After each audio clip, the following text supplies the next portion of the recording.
Hey guys, welcome back to YouTube channel. I am Om Prakash Saini और आज हम जो अनाउंस करने जा रहे हैं वो हमारा व्हाट्सएप नंबर है, जिसके माध्यम से हम आप तक विभिन्न प्रकार के आपकी आवश्यकता के अनुसार नोट्स उपलब्ध करवाएंगे। आपको अपना सब्जेक्ट और क्लास लिखकर हमें व्हाट्सएप करना है। आपको तुरंत आपके सब्जेक्ट के और आपकी क्लास के पूरे नोट्स जो भी अवेलेबल होंगे वो सेंड कर दिए जाएंगे। हमारे जो व्हाट्सएप नंबर रहेंगे वो हैं 86 96 60 85 41। आप इस नंबर पर हमें व्हाट्सएप कर सकते हैं। आप इस पर कॉल ना करें, कॉल रिसीव नहीं कर पाएंगे क्योंकि काफ़ी स्टूडेंट्स होते हैं वो कंटिन्यूसली इस पर कॉल करते हैं। Thank you so much. परिचय। बच्चों, आज हम तत्वों के वर्गीकरण का अध्ययन करेंगे। ठीक है सर। सर, पर हम तत्वों का वर्गीकरण कैसे करेंगे? हम तत्वों का वर्गीकरण आवर्त सारणी की मदद से करेंगे। सर, आवर्त सारणी क्या होती है? बच्चों, आवर्त सारणी तत्वों की ऐसी व्यवस्था है जिसके कारण समान तत्व एक वर्ग में आते हैं और असमान तत्व अलग रखे जाते हैं। अच्छा, तो सर हम तत्वों का वर्गीकरण उनके गुणों के आधार पर करेंगे। हाँ, ठीक कहा तुमने। धन्यवाद सर। तो चलो आगे बढ़ते हैं। इस अध्याय में आप उन तत्वों का अध्ययन करेंगे जो अब तक मालूम किए गए हैं और उन्हें वर्गीकृत करेंगे।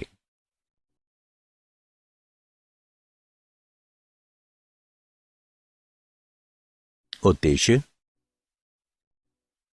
इस पाठ के अंत में आप निम्न करने में सक्षम हो जाएंगे: आवर्त सारणी के तत्वों को वर्गीकृत करना, आवर्त सारणी की उत्पत्ति पर विमर्श करना, मेंडलीव की आवर्त सारणी को समझना, आधुनिक आवर्तिता नियम को बताना, 100 से अधिक परमाणु क्रमांक वाले तत्वों के नामकरण को जानना, तत्वों के इलेक्ट्रॉनिक विन्यास पर विमर्श करना, आवर्त सारणी को एस, पी, डी और एफ ब्लॉकों में विभाजित करना, तत्वों के गुण धर्मों में आवर्तिता को समझना, तत्वों के रासायनिक गुणों में आवर्तिता को समझना।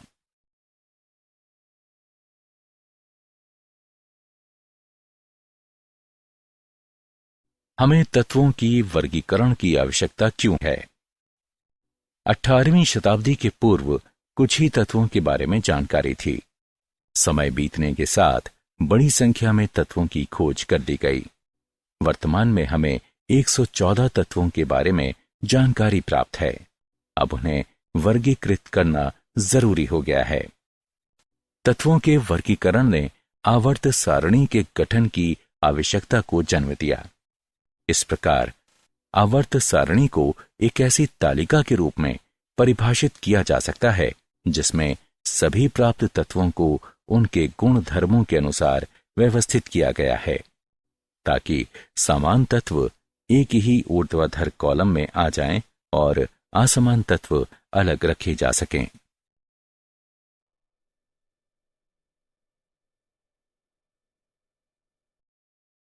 आवर्ती वर्गीकरण की उत्पत्ति।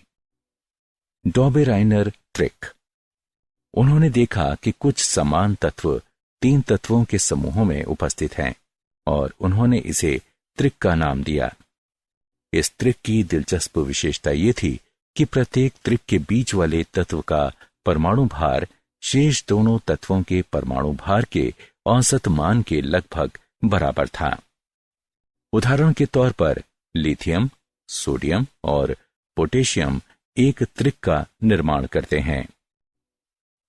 सोडियम का परमाणु भार बराबर लिथियम का परमाणु भार प्लस पोटेशियम का परमाणु भार बराबर 7 जमा 39/2 बराबर 23। हालांकि त्रिक का यह नियम कुछ ही तत्वों पर लागू किया जा सका। अष्टक का नियम।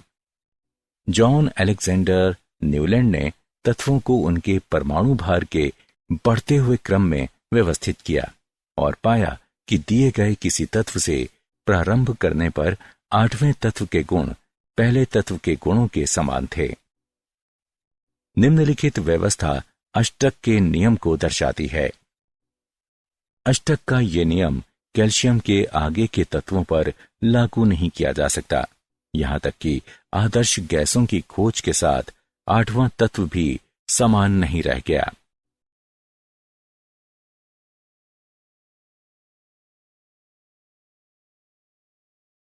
मेंडलीव की आवर्त सारणी। मेंडलीव ने जो आवर्त सारणी दी उसके अनुसार तत्वों के गुणधर्म उनके परमाणु भारों के आवर्ती फलन होते हैं। मेंडलीव की आवर्त सारणी की उपयोगिता। 1. आवर्त सारणी में तत्वों का वर्गीकरण समान गुण धर्म वाले तत्वों को एक समूह में रखकर किया गया है। 2. मेंडलीव ने अपनी आवर्त सारणी में कुछ रिक्त स्थान छोड़े थे जो भविष्य में नए तत्वों की खोज का संकेत देते थे। कुछ गुणों की प्रगुक्ति भी पूरी निष्पक्ष सटीकता के साथ की गई थी।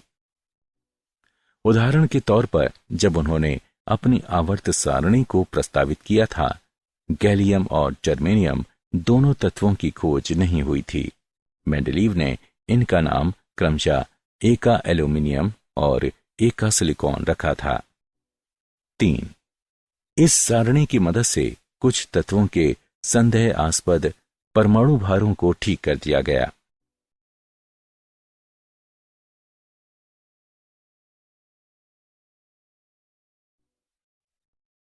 आधुनिक आवर्त नियम और आवर्त सारणी का वर्तमान स्वरूप। आधुनिक आवर्त नियम कहता है कि तत्वों के भौतिक और रासायनिक गुणधर्म उनके परमाणु क्रमांकों के आवर्ती फलन होते हैं। वर्तमान की आवर्त सारणी का स्वरूप दीर्घ है। आवर्त सारणी की क्षैतिज पंक्तियों को आवर्त यानी पीरियड्स कहा जाता है। एक आवर्त में समान बाह्य इलेक्ट्रॉन विन्यास वाले तत्वों को रखा जाता है। पूरी सारणी में 7 आवर्त हैं जिनके नंबर 1, 2, 3, 4, 5, 6 और 7 दिए गए हैं। आवर्त 2 और 3 में से प्रत्येक में 8 तत्व रखे गए हैं। ये लघु आवर्त कहे जाते हैं। चौथे और 5वें आवर्तों में से प्रत्येक में 18-18 तत्व रखे गए हैं जिन्हें दीर्घ आवर्त कहा जाता है। 6वें आवर्त में 32 तत्व हैं और इसे दीर्घतम आवर्त कहा जाता है। आवर्त सारणी का ऊर्ध्वाधर स्तंभ वर्ग कहलाता है। वे तत्व जो एक वर्ग से संबंधित होते हैं एक परिवार का गठन करते हैं। उदाहरण के तौर पर वर्ग 17 के तत्व हैलोजन परिवार का गठन करते हैं। इसी तरह वर्ग 16 के तत्व ऑक्सीजन परिवार का गठन करते हैं।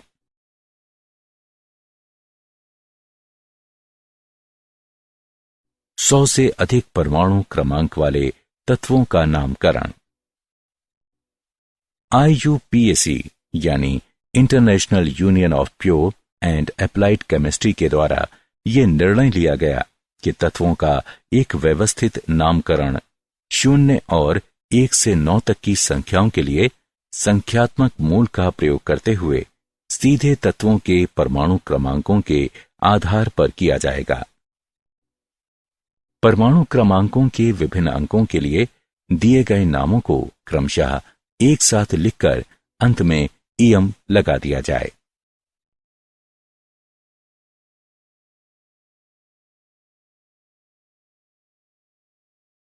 उदाहरण 120 परमाणु क्रमांक वाले तत्व की खोज नहीं की गई है। इस तत्व का नाम और प्रतीक क्या होगा? हल। दिया गया परमाणु क्रमांक 120 है, अतः नीचे दी गई सारणी के अनुसार 120 के लिए हम अनबाइनिल लिख सकते हैं। उसके बाद ईएम जोड़ेंगे, अतः ये अनबाइनीलियम कहलाएगा और इसका प्रतीक होगा UPN।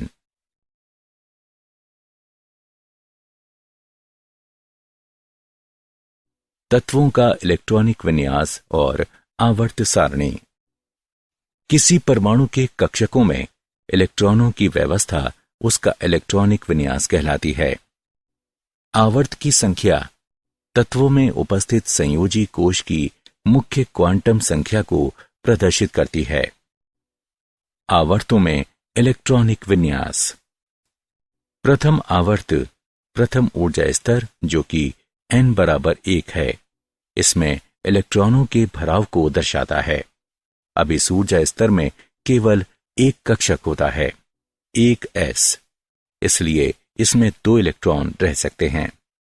इसका मतलब यह भी हुआ कि प्रथम आवर्त में केवल 2 ही तत्व हो सकते हैं। दूसरे आवर्त में इलेक्ट्रॉनों के भराव द्वितीय ऊर्जा स्तर जो कि n बराबर 2 है, इससे शुरू होता है। इसमें केवल 4 कक्षक होते हैं, एक 2s और 3 2p, जो 8 इलेक्ट्रॉनों को रख सकते हैं। अतः दूसरे आवर्त में 8 इलेक्ट्रॉन होते हैं। तीसरे आवर्त n बराबर 3 में इलेक्ट्रॉनों के भराव 3s कक्षकों में होता है। अतः 3s और 3p कक्षकों में इलेक्ट्रॉनों का लगातार भराव तीसरा आवर्त बनाता है। चौथा आवर्त n बराबर 4, ये 4s कक्षकों में इलेक्ट्रॉनों के भराव से शुरू होता है। हालांकि 4s कक्षक के बाद और 4p कक्षकों के पहले 5 3d कक्षक भी भराव के लिए होते हैं। अतः पूरे 9 कक्षकों में 1 4s, 5 3d और 3 4p कक्षक भरने के लिए होते हैं। ये उल्लेखनीय है कि 3d कक्षकों में भराव स्कैंडियम यानी परमाणु क्रमांक बराबर 21 से शुरू होता है। स्कैंडियम परमाणु क्रमांक बराबर 21 से जिंक परमाणु क्रमांक बराबर 30 तक के तत्व 3d संक्रमण श्रेणी के तत्व कहलाते हैं। पांचवां आवर्त n बराबर 5, 5s कक्षकों से शुरू होता है और चौथे आवर्त के ही समान होता है। 9 कक्षकों में से 1 5s, 5 4d और 3 5p कक्षक भरने के लिए होते हैं। अतः पांचवें आवर्त में भी 18 तत्व होते हैं। छठवां आवर्त 6s कक्षकों के भराव से शुरू होता है जो कि n बराबर 6 है।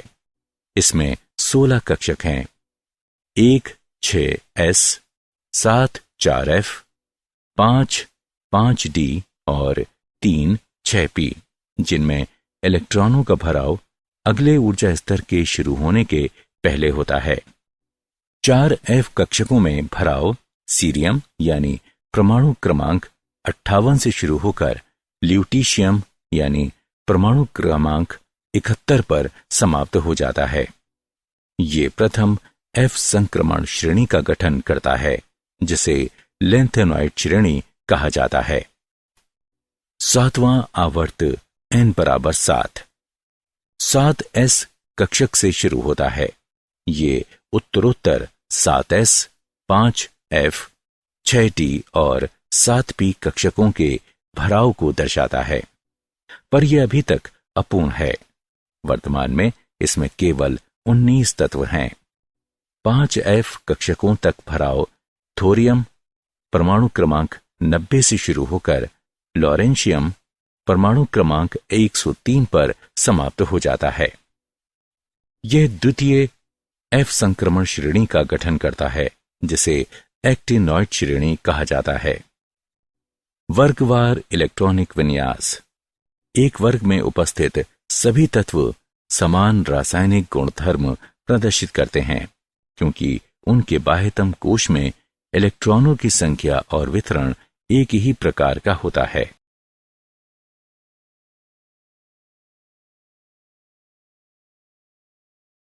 इलेक्ट्रॉनिक विन्यास और तत्वों के प्रकार। s, p, d, f block.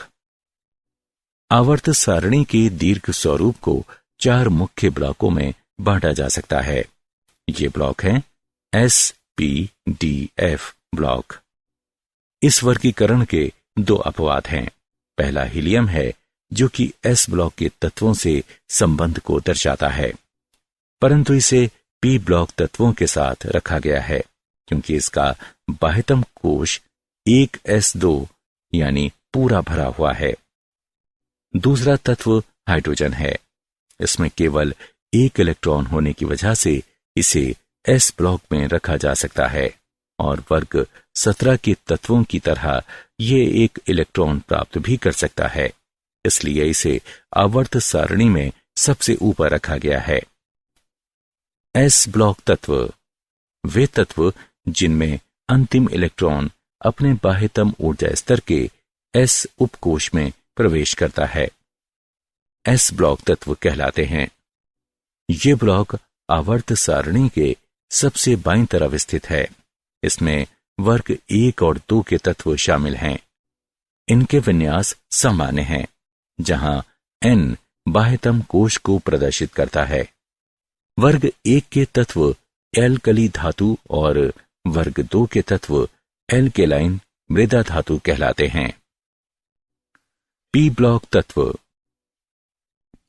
वे तत्व जिनमें अंतिम इलेक्ट्रॉन अपने बाह्यतम ऊर्जा स्तर के पी उपकोश में प्रवेश करता है, पी ब्लॉक तत्व कहलाते हैं। हीलियम को छोड़कर, जो कि एक अपवाद है, इनके विन्यास सामान्य हैं। वर्ग 18 में आदर्श गैसें शामिल हैं और इनका इलेक्ट्रॉनिक विन्यास है। वर्ग 17 के तत्व हैलोजन कहलाते हैं और वर्ग 16 के तत्व चाल्कोजेन कहलाते हैं। ये तत्व स्थायी विन्यास पाने के लिए आसानी से एक इलेक्ट्रॉन ग्रहण करते हैं। डी ब्लॉक तत्व यानी संक्रमण तत्व। डी ब्लॉक तत्व वे तत्व हैं जिनके इलेक्ट्रॉनिक विन्यास में डी कक्षक आंशिक रूप से भरा जाता है। इसका सामान्य विन्यास है। डी ब्लॉक तत्वों की सामान्य विशेषताएं निम्नलिखित हैं। ये रंगीन सम्मिश्र का निर्माण करते हैं। इनमें से अधिकांश अनुचुंबकीयता प्रदर्शित करते हैं। इनमें से अधिकांश में उत्प्रेरक के गुण होते हैं। ये युग्म का निर्माण करते हैं। उदाहरण के तौर पर ब्रास, कॉपर और जिंक का एक युग्म है। एफ ब्लॉक तत्व यानी आंतरिक संक्रमण तत्व। आवर्त सारणी की निचली 2 क्षैतिज पंक्तियां एफ ब्लॉक तत्वों को धारण करती हैं। इन्हें लेंथेनॉइड और एक्टिनॉइड कहा जाता है। इनका सामान्य इलेक्ट्रॉनिक विन्यास है, जहां n बाह्यतम कोश को प्रदर्शित करता है। ये तत्वों की 2 श्रेणियों को शामिल करते हैं जो आवर्त सारणी के आधार में स्थित हैं। प्रथम श्रेणी लेंथेनम का अनुसरण करती है और लेंथेनॉइड कहलाती है, जबकि एक्टिनॉइड श्रेणी एक्टिनियम का अनुसरण करती है। एफ ब्लॉक तत्वों के सामान्य गुण निम्नलिखित हैं। ये विभिन्न संभावित ऑक्सीकरण अवस्थाओं को प्रदर्शित करते हैं। ये उच्च गलनांक वाली धातुएं हैं। इनका घनत्व उच्च होता है। एक्टिनॉइड श्रेणी के अधिकांश तत्व रेडियोधर्मी हैं।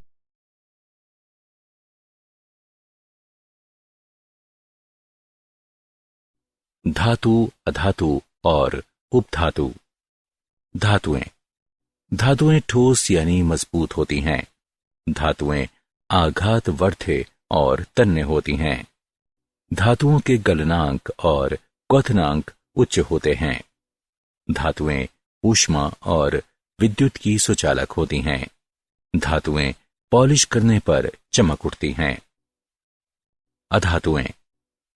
अधातुएं भंगुर होती हैं। अधातुएं ऊष्मा और विद्युत की अल्पचालक होती हैं। वे तत्व जो धातुओं और अधातुओं दोनों के गुण प्रदर्शित करते हैं उपधातु कहलाते हैं।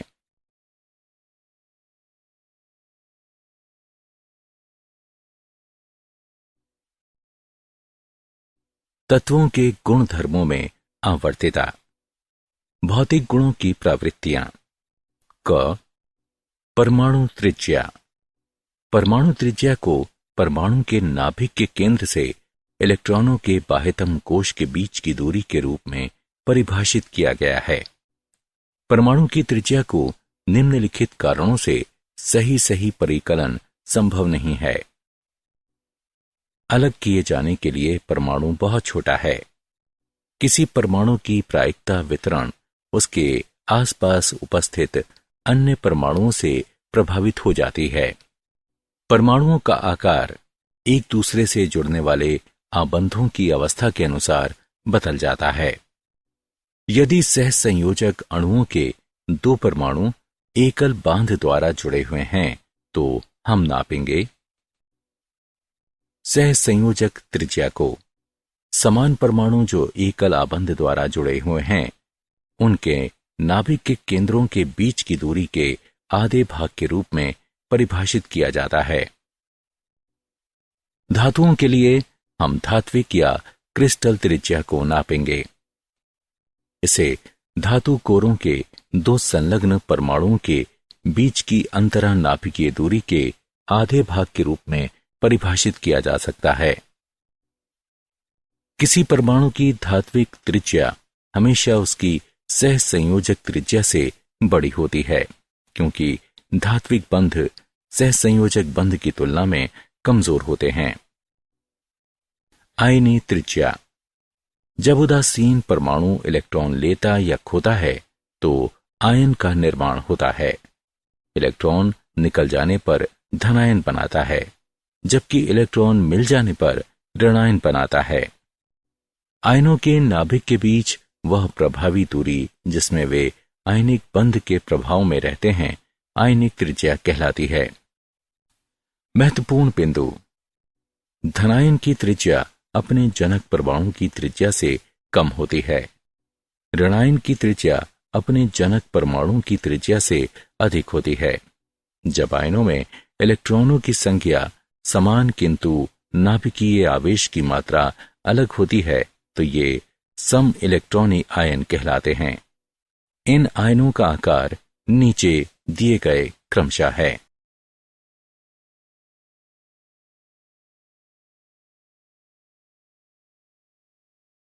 आयनन एंथैल्पी।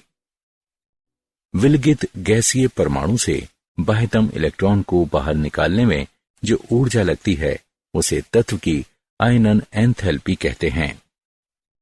यदि हम किसी गैसीय परमाणु A को आयनन ऊर्जा प्रदान करते हैं तो ये एक इलेक्ट्रॉन को बाहर निकालता है। उत्तरोत्तर आयनन ऊर्जा। गैसीय परमाणु से एक बार जब इलेक्ट्रॉन पृथक हो जाता है तो धनात्मक आयनों से एक के बाद एक दूसरे और उत्तरोत्तर इलेक्ट्रॉनों के पृथक होने की संभावना होती है। उदाहरण, तत्वों की गैसीय अवस्था के यूनिपॉजिटिव, डाइपॉजिटिव, ट्राइपॉजिटिव आयनों से सर्वाधिक शिथिलता से बंधे इलेक्ट्रॉनों को पृथक करने के लिए आवश्यक ऊर्जा को क्रमशः द्वितीय, तृतीय, चतुर्थ आयनन ऊर्जा कहा जाता है। ये उल्लेखनीय है कि आयनन ऊर्जा 3 का मान आयनन ऊर्जा 2 के मान से और आयनन ऊर्जा 2 का मान आयनन ऊर्जा 1 के मान से अधिक होता है। आयनन ऊर्जा निम्नलिखित कारकों पर निर्भर करती है। 1. परमाणु का आकार। जैसे ही परमाणु का आकार बढ़ता है बाह्यतम इलेक्ट्रॉनों पर नाभिक की पकड़ ढीली पड़ जाती है और उन इलेक्ट्रॉनों को पृथक करना और आसान हो जाता है। इस तरह आयनन ऊर्जा परमाणु के आकार में वृद्धि के साथ घट जाती है। 2. नाभिकीय आवेश की मात्रा। नाभिकीय आवेश की मात्रा बढ़ने के साथ इलेक्ट्रॉन का पृथक्करण कठिन हो जाता है, अतः आयनन ऊर्जा बढ़ती है। 3. आवरण प्रभाव। बहु इलेक्ट्रॉन वाले परमाणुओं में जो इलेक्ट्रॉन बाह्यतम कोश में स्थित होते हैं वे क्रोडीय इलेक्ट्रॉनों की प्रतिकारक अन्योन्य क्रिया के कारण पूरे नाभिकीय आवेश को अनुभव नहीं करते हैं, अतः संयोजी इलेक्ट्रॉन नाभिक से आंतरिक इलेक्ट्रॉनों के द्वारा परिरक्षित या आवृत हो जाते हैं। इस प्रभाव को आवरण प्रभाव कहते हैं। आंतरिक इलेक्ट्रॉनों की संख्या में वृद्धि के साथ आयनन ऊर्जा में कमी आती जाती है। 4. इलेक्ट्रॉनिक विन्यास। जिस परमाणु का विन्यास ज्यादा स्थायी होता है उसमें इलेक्ट्रॉन खोने की प्रवृत्ति कम होती है, जिसके परिणाम स्वरूप उसकी आयनन ऊर्जा का मान उच्च होता है।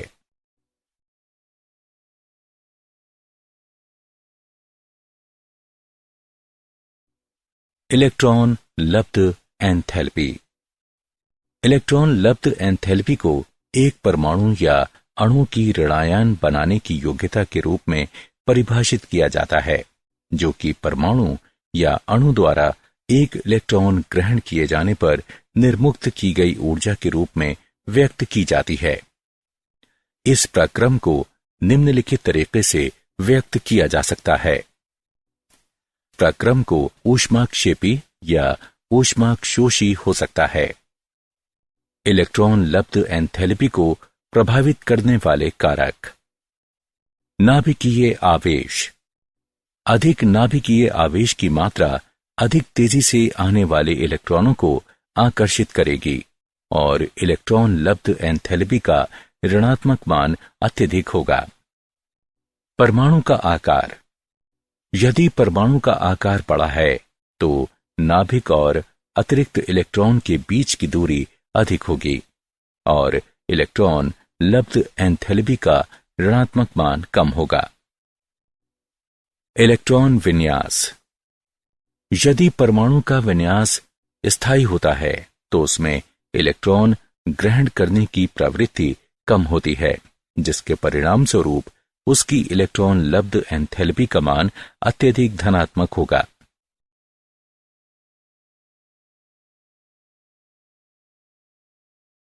विद्युत ऋणात्मकता। सहसंयोजक आबंध के इलेक्ट्रॉन युग्म को अपनी ओर आकर्षित करने की योग्यता की माप विद्युत ऋणात्मकता कहलाती है।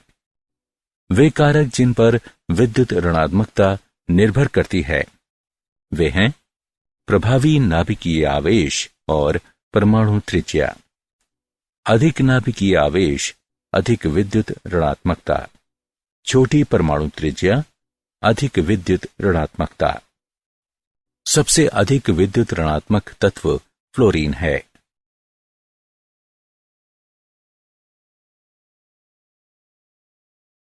रासायनिक गुणधर्मों में आवर्त प्रवृत्ति। संयोजकता में आवर्तिता या ऑक्सीकरण अवस्थाएं। किसी तत्व की संयोजकता उसके बाह्यतम कोश में उपस्थित इलेक्ट्रॉनों की संख्या होती है। संयोजकता इलेक्ट्रॉनों की संख्या आवर्तों में आगे बढ़ने पर 1 से 8 तक बढ़ती जाती है। हाइड्रोजन के सापेक्ष तत्वों की संयोजकता वर्गों में नीचे जाते हुए संयोजकता इलेक्ट्रॉनों की संख्या समान रहती है। अतः एक वर्ग के सभी तत्व समान संयोजकता प्रदर्शित करते हैं। द्वितीय आवर्त के तत्वों के गुणधर्मों में असंगतता। द्वितीय आवर्त के तत्व ऐसे कई गुण प्रदर्शित करते हैं जो उनके समूह के नहीं हैं।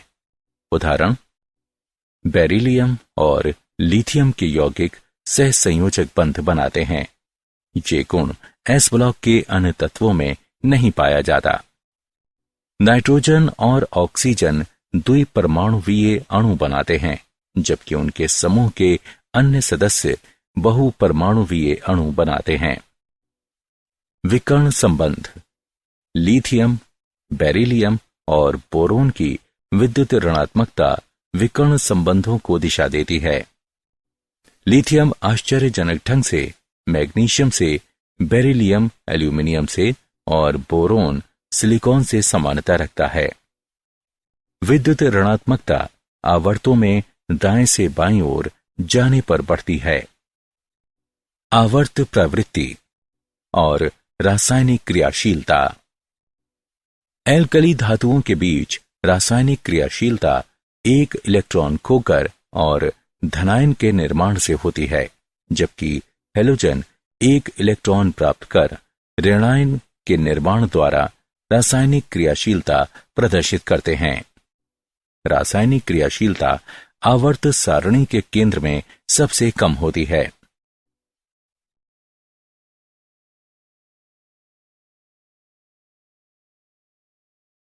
क्या आप जानते हैं, मई 31 सन 2012 को IUPAC, the international union of pure and applied chemistry ने फ्लेरोवियम और लिवरमोरियम को आवर्त सारणी में जोड़ने के लिए मंजूरी दी।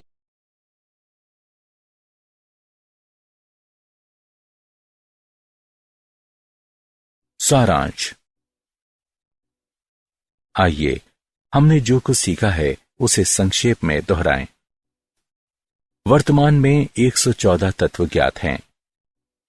डॉबेराइनर ने देखा कि कुछ तत्व 3 के समूह में मौजूद हैं, जिनको उन्होंने त्रिक का नाम दिया। जॉन अलेक्जेंडर न्यूलैंड ने तत्वों को उनके परमाणु भार के बढ़ते हुए क्रम में व्यवस्थित किया और पाया कि किसी भी तत्व से प्रारंभ करने पर 8वें तत्व के गुण पहले तत्व के गुणों के समान थे। मेंडलीव ने एक आवर्ती नियम दिया। नियम कहता है, तत्वों के गुणधर्म उनके परमाणु भारों के आवर्ती फलन होते हैं। आवर्त सारणी की वर्तमान स्वरूप दीर्घ है। IUPAC ने 100 से अधिक परमाणु क्रमांकों वाले तत्वों के लिए एक व्यवस्थित नामकरण पद्धति दी।